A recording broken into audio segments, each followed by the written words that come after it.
Hi everyone. Today we're going to try and answer the question, do I really need 5G in my life today? It's a very complex answer, but the short version is for a day-to-day customer. If you're all about, if your browsing habits are, Netflix, Amazon Prime, browsing the internet, the short answer is no, you don't really need it. If you're a gamer and your ping rates are extremely important to you, say for example you're strafing while playing Call of Duty or something like that, and a longer ping could mean the difference between you being alive or you being shot. So in that sense, yes, it does make a difference. But for a majority of us, 5G right now, it doesn't, it's not going to help you that much.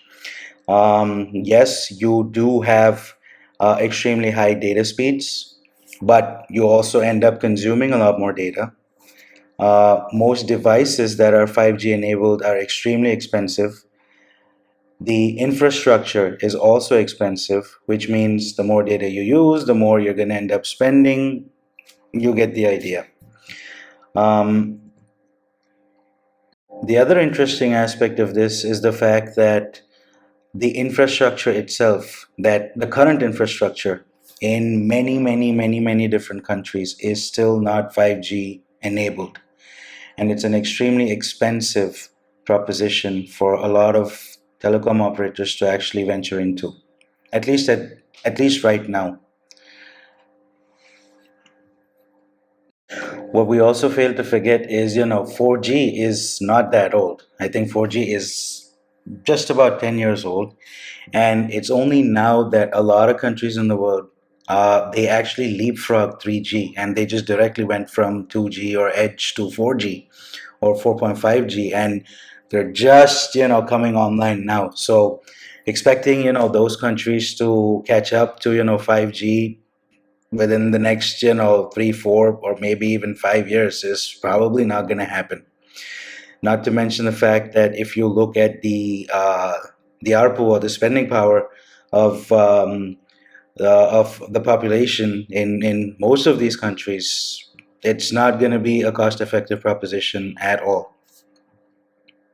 That being said, with the way technology is moving these days, with AI coming into the picture, with augmented reality coming into the picture, with literally the whole world going digital, and especially with COVID coming in, where everybody is trying to get online, be it small scale businesses, be it all the other advances that are happening in healthcare, robotics, operations, logistics. All this requires a phenomenal amount of bandwidth, and this is where and let's say even agriculture for that matter. So I can think of so many different use cases where these things are kind of behind the scenes that you don't really think affect you, but they do.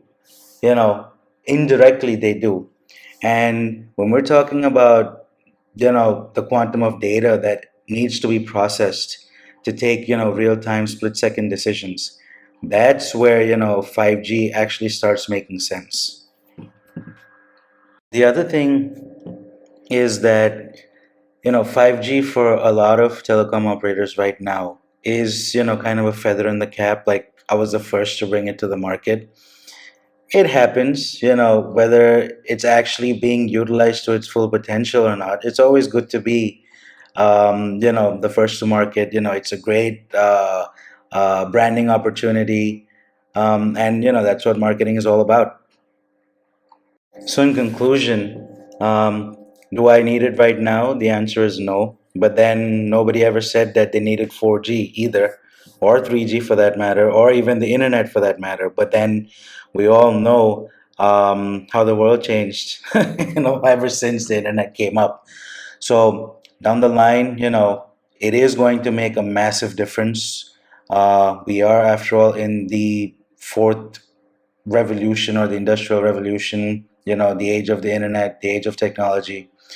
and down the line, especially with autonomous vehicles and smart cities and all these different things, which are, which used to be a thing of the past. Or even if you recall games like SimCity, back in the day, looking at some of those things that even that game portrayed, nobody could have ever, um, I guess, foreseen that being a reality. But everything that they showed in those games, and even the books that Isaac Asimov wrote, there, those things are becoming reality now. And so it's only a matter of time where a lot of these theoretical use cases turn into reality, and they already have started becoming so. So it's only a matter of time before we actually see the full advent and full effect of 5G that touches everything in our everyday lives. So that's it for today. Thank you.